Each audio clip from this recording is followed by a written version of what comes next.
भारत में एक मुद्दा इस समय इतनी तेज़ी से चल रहा है जिसे हम लोग सोशल मीडिया पर, प्लेटफार्म पर, अखबारों के माध्यम से देख सकते हैं। ये मुद्दा जो है कर्नाटक के अलावा राजस्थान और मध्य प्रदेश के भी कुछ क्षेत्रों में देखने को मिला है। राजस्थान में एक घटना अभी घटी, मैंने कल अखबार में देखा था कि उसमें लिखा था कि एक स्कूल में कुछ छात्राएं जो है हिजाब पहनकर प्रवेश कर रही थीं, यानी कि घुसने का प्रयास कर रही थीं। स्कूल प्रशासन ने उन्हें विद्यालय में प्रवेश करने से रोक दिया और मामला जो है विवाद पकड़ने लगा। विवाद की स्थिति को देखते हुए वहाँ कुछ सामाजिक लोग मौजूद थे, उन लोगों ने उस विवाद को वहीं पे ख़त्म करवा दिया और मामला वहीं पे समाप्त भी हो गया। लेकिन अब ये मामला जो है पूरे देश में बहुत तेज़ी से वायरल हो रहा है। पूरे देश में हिजाब बनाम नॉन हिजाब, या हम कह सकते हैं कि हिजाब बनाम भगवा का रूप धारण करके पॉलिटिक्स का भी रूप धारण कर चुका है, पॉलिटिसाइज हो रहा है, बहुत ज़्यादा फेमस हो रहा है, जिसे हम लोग कह सकते हैं कि ये मामला जो है बहुत ज़्यादा तूल पकड़ता हुआ जा रहा है। इस बीच पूरा देश इंतजार कर रहा है कर्नाटक हाईकोर्ट के फैसले का। कर्नाटक हाईकोर्ट ने इस पर क्या फैसला दिया है, उसका फैसला जानने से पहले थोड़ा हम लोग ये समझ लेते हैं कि कर्नाटक हाईकोर्ट का फैसला आता, ठीक है, और जो आया हुआ है अंतरिम आदेश, उससे पहले ही ये मामला पहुंच गया सुप्रीम कोर्ट, और सुप्रीम कोर्ट ने इस मामले को ले गए हैं। जो लड़कियां थीं जो हिजाब पहनकर आई थीं, उनके वकीलों की तरफ से वहाँ पहुँचे हैं एडवोकेट कपिल सिब्बल जी। और क्या रहा है वहाँ पर, और क्या रहा है हाई कोर्ट का फैसला, क्या यहाँ से उन लड़कियों के संवैधानिक जो अधिकार है, हमारा आर्टिकल नंबर 25 जो उन्हें मूल अधिकार मिलता है, उसका हनन हो रहा है, क्या उनके हिजाब बैन मूल अधिकारों का वास्तव में हनन है, और क्या सुप्रीम कोर्ट हाई कोर्ट इस पर अपना निर्णय देगा, इन सारी चीज़ों को हम लोग इसी वीडियो में समझेंगे। उससे पहले हम लोग एक चीज़ देख लेते हैं कि पहले ये समझ लेते हैं ये मैटर है क्या, ये मामला आखिर कहाँ से उपजा, इसकी उत्पत्ति कैसे हुई, कैसे ये मामला इतना ज़्यादा फेमस हो गया। कर्नाटक में हिजाब पहनकर कुछ बच्चियाँ जो हैं, पहले थोड़ा मैटर समझ लीजिए। कर्नाटक में हिजाब पहनकर कुछ बच्चियाँ स्कूल में आईं, कॉलेज पढ़ने के लिए आईं। कॉलेज प्रशासन ने उन्हें ये कहकर रोक दिया कि जो है स्कूल में सिर्फ आप ड्रेस कोड पहनकर ही विद्यालय में प्रवेश करेंगे, और उन लड़कियों में और विद्यालय प्रशासन के बीच एक विवाद उत्पन्न हो गया। विवाद उत्पन्न होने के बाद उन लड़कियों को स्कूल से बाहर कर दिया गया, यानी कि कॉलेज गेट से बाहर कर दिया गया। बहुत सभी बच्चियां कॉलेज के गेट के बाहर बैठकर ही वहां पे विरोध प्रदर्शन करने लगीं, और ये मामला जो है मीडिया में बहुत तेज़ी से फैलने लगा। मामला तेज़ी से फैला, विवाद बढ़ा, इसे विवाद का विषय बन गया, प्रदर्शन होने लगे, हाईलाइट होने लगा। हाईलाइट होने के बाद कर्नाटक सरकार ने एक नियम बना दिया कि विद्यालय में जो छात्र छात्राएं जाएंगे वो सिर्फ ड्रेस कोड में ही जाएंगे, चाहे वो किसी भी धर्म के हों, किसी भी मजहब के हों। ये वहाँ पे नियम बना दिया।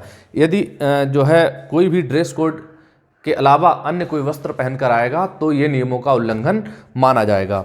लेकिन इसी बीच हिंदू जो लड़के थे, वो लड़के जो है भगवा मफलर कह सकते हैं, या हम कह सकते हैं शॉल पहनकर इस विद्यालयों में आने लगे।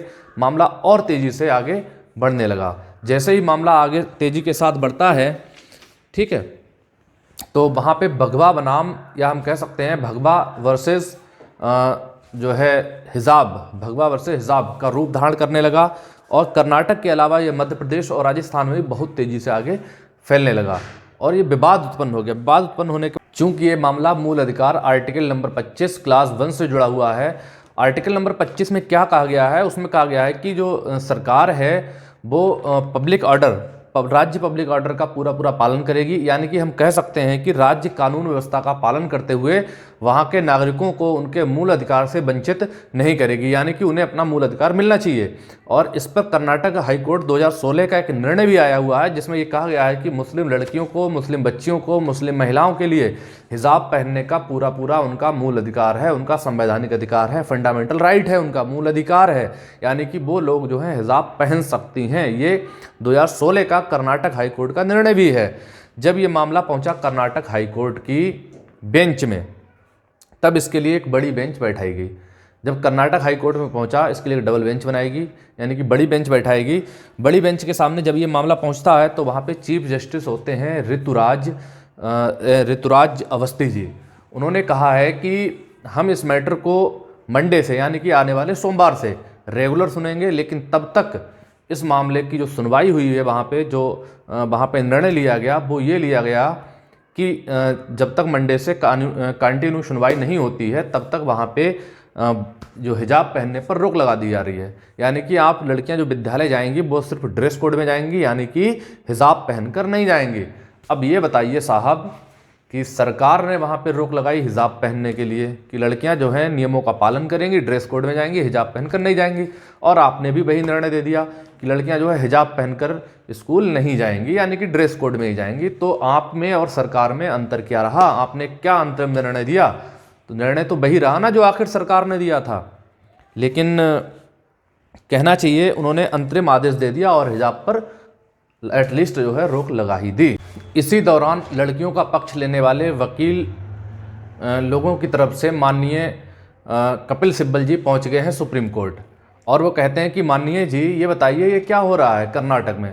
वहाँ पे लड़कियों को उनके मूल अधिकारों से वंचित किया जा रहा है। वहाँ जो अंतरिम आदेश दिया गया है वो दिया गया है कि जब तक रेगुलर सुनवाई चलेगी, यानी कि अंतिम निर्णय नहीं आ जाता है, तब तक हिजाब पहनने पर रोक लगा दी गई। यानी कि ये तो संवैधानिक अधिकारों का हनन है, उनके मूल अधिकारों का हनन है, आर्टिकल नंबर 25 का उल्लंघन है।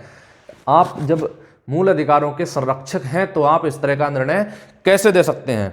ये बात कही है वहाँ पे हमारे कपिल सिब्बल जी ने माननीय सुप्रीम कोर्ट के जज साहब से। तो जो खुद मूल अधिकारों का संरक्षक है वह ऐसा आदेश कैसे दे सकता है? यह था पूरा मामला। लेकिन इस पर सुप्रीम कोर्ट ने क्या कहा? सुप्रीम कोर्ट ने कहा कि वकील साहब थोड़ा इंतजार कीजिए, क्योंकि मंडे से जो हमारा हाई कोर्ट है कर्नाटक का वो रेगुलर सुनवाई करने जा रहा है। जब वो रेगुलर सुनवाई करेगा, वो कुछ चीज़ों को समझेगा वहाँ पे, उसके बाद ही तो निर्णय देगा। लेकिन कपिल सिब्बल जी ने कहा कि साहब ऐसा कीजिए, आप उस मामले को अपने सुप्रीम कोर्ट में मंगवा लीजिए, वहाँ से उठवा लीजिए, ट्रांसफ़र करवा लीजिए, और यहीं आप उसकी रेगुलर सुनवाई करके उस पर निर्णय दीजिए। तो जज साहब कहते हैं कि वकील साहब ऐसा नहीं हो सकता है। जब हाई कोर्ट ने बड़ी बेंच बना दी है, वो उस पर मंडे से रेगुलर सुनवाई करेंगे, तो हम देख तो लें पहले वो निर्णय क्या देते हैं। वो भी तो मामले को सुनेंगे, समझेंगे, उसके बाद ही तो निर्णय देंगे, और उसके बाद हमारे यहाँ मामला आएगा तो सुप्रीम कोर्ट में इस मामले को देखा जाएगा। आप इसे लेके आए हैं, हम इसे देखेंगे, लेकिन पहले हाई कोर्ट का आदेश आने दीजिए, उस आदेश का इंतजार करने दीजिए। अब सवाल ये है कि क्या सुनवाई होने तक किसी के मूल अधिकारों से वंचित रखा जा सकता है? सवाल तो यही उठता है कि जब तक सुनवाई चलेगी, यानी कि मंडे से रेगुलर कंटिन्यू सुनवाई होगी, तो जब तक मान लीजिए 2 दिन, 4 दिन, 8 दिन, 10 दिन सुनवाई चलती है, तो तब तक हम उनके मूल अधिकारों से उन्हें वंचित रख सकते हैं? प्रश्न चिन्ह तो यही लग गया। अब आप पूछेंगे कि सर आप ये कहना चाहते हैं कि जब तक इसकी रेगुलर सुनवाई चलती है तब तक उन्हें हिजाब पहनकर स्कूल जाने की अनुमति दे दी जाए? देखिए, ये कानून व्यवस्था के खिलाफ है। अब कानून व्यवस्था के खिलाफ कैसे है, इसे भी हम थोड़ा सा समझ लेते हैं।